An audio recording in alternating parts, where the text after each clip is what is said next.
एक खजाने हो तुम जिसकी चाबी खो गई,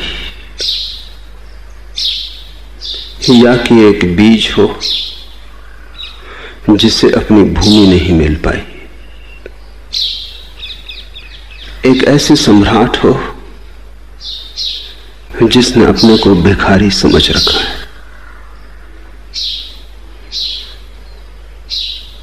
और गहरी नींद है, और उस नींद में तुम स्वयं जाग सकोगे इसकी संभावना नहीं।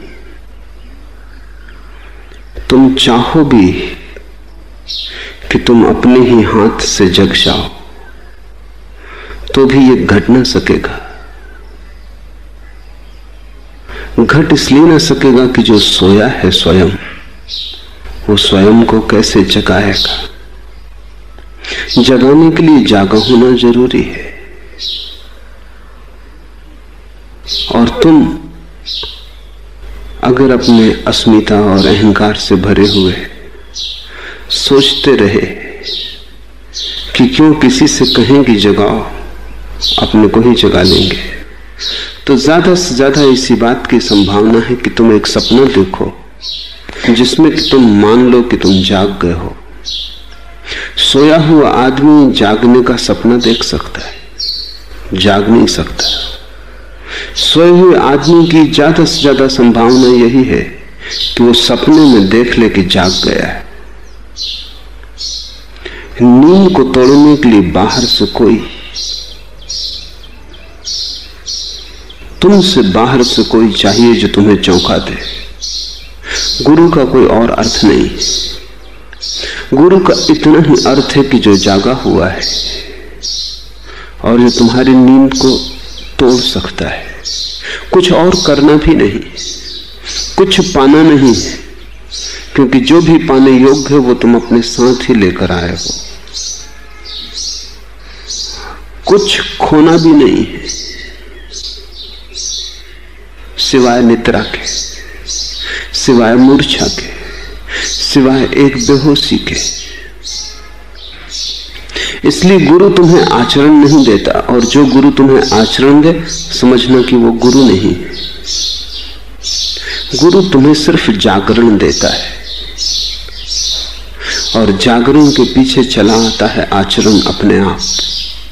वो जागे हुए आदमी की जीवन प्रक्रिया है आचरण।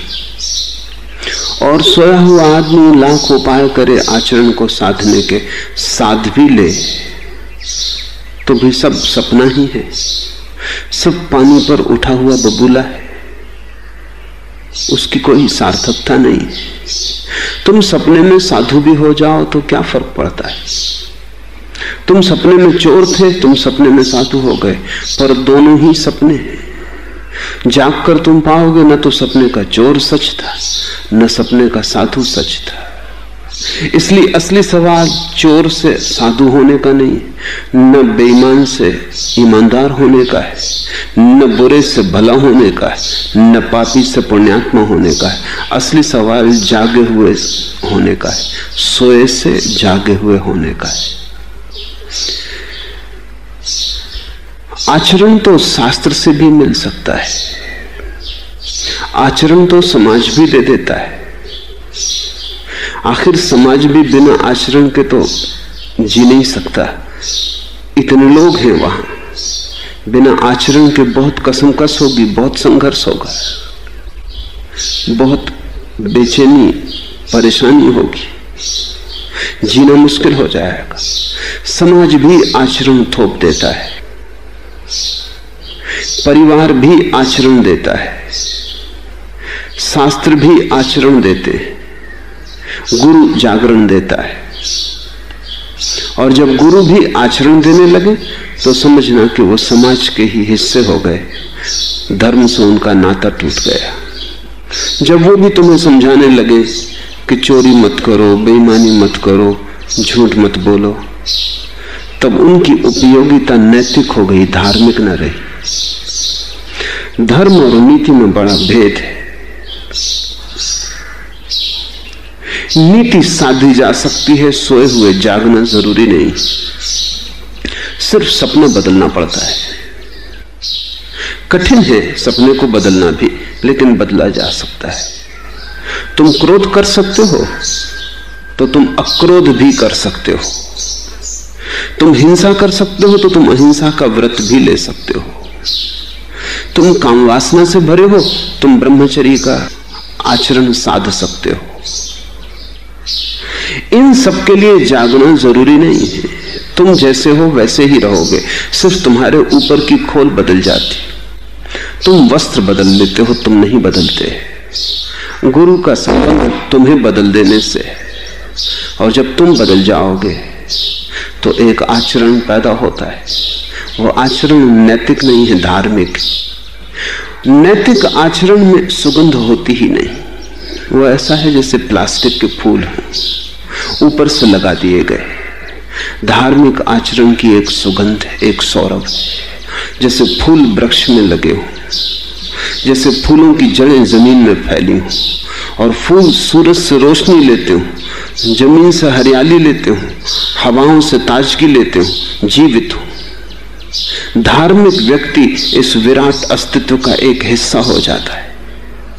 नैतिक व्यक्ति अपने आसपास नीति का आचरण बना लेता है, लेकिन अस्तित्व का हिस्सा नहीं हो पाता। इसलिए नैतिक व्यक्ति तो नैतिक हो सकता है बिना ईश्वर की खोज किए। ईश्वर आवश्यक नहीं है, लेकिन धार्मिक व्यक्ति बिना ईश्वर की खोज किए धार्मिक नहीं हो सकता। और ऊपर से देखने में कभी कभी यह भी हो सकता है कि प्लास्टिक का फूल दूर से ज्यादा सुंदर मालूम पड़े, असली फूल से भी ज्यादा सुंदर मालूम पड़े। और ये तो निश्चित ही साफ है कि असली फूल सुबह खिलेगा, सांझ मुरझा जाएगा। नकली फूल मुरझाता ही नहीं, बड़ा मजबूत है। आचरण जीवंत हो तो प्रतिपल बदलता है। जीवन का लक्षण बदलाहट है। आचरण जड़ हो, प्लास्टिक का हो, बदलता ही नहीं। एक दफा पकड़ लिया। झूठे आचरण में एक संगति होती, सच्चे आचरण में एक जीवंत क्रांति होती। सच्चा आचरण एक सतत धार है, गंगा की धार बहती जाती, प्रतिपल बहती। सच्चे आचरण का एक ही लक्षण है कि वो धार सदा सागर की तरफ बहती। घाट बदलते, जमीन बदलती, पहाड़ बदलते, लोग बदलते, लेकिन धार में एक ही गहरी संगति है। सब बदल जाता है, लेकिन सागर की तरफ यात्रा नहीं बदलती। नैतिक आचरण तो पोखर की तरह है, सरोवर की तरह है। वो बदलता नहीं, वो कहीं जाता नहीं, वो अपने में बंद केवल सड़ता है। अगर तुम नैतिक बनने आए हो तो तुम गलत आदमी के पास आ गए। अगर तुम्हें धार्मिक बनने की हिम्मत है तो तुम्हें अनायास ही मुझसे मिलन हो गया है। तुम किस कारण आए हो वो मुझे पता नहीं, मैं किस कारण यहां हूं वो मुझे पता है। इसलिए तुम्हें पहले ही सचेत कर देना जरूरी है कि मैं कम से राजी नहीं हूं, मैं सिर्फ पूरे से राजी हूं। भिखारी जब तक सम्राट ही ना हो जाए तब तक कुछ हुआ नहीं। जब तक ये मृतवत जीवन परिपूर्ण अमृत को उपलब्ध ना हो जाए तब तक कुछ हुआ नहीं। जब तक तुम्हें ऐसा खजाना ना मिल जाए जिसे चुकाना संभव नहीं है, जिसे तुम लुटाओ भी तो बढ़ता चला जाता है, तब तक तुम कुछ छोटी मोटी संपदा पा भी लो तो उसका कोई मूल्य नहीं है। और ये घटना तो तभी घट सकती है जब कोई आघात करे तुम्हारी नींद पर। यह घटना तभी घट सकती है जब कोई तुम्हें मार ही डाले।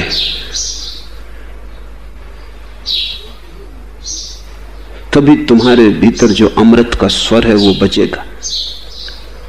दादू इसी अद्भुत कहानी की बात कर रहे हैं। उनका एक एक शब्द समझने जैसा है। दादू गैब माही गुरुदेव मिला, पाया हम प्रसाद। ये शब्द गैब पहली बात समझ लेने जैसी है। इसका अर्थ होता है रास्ते में लेकिन अनायास।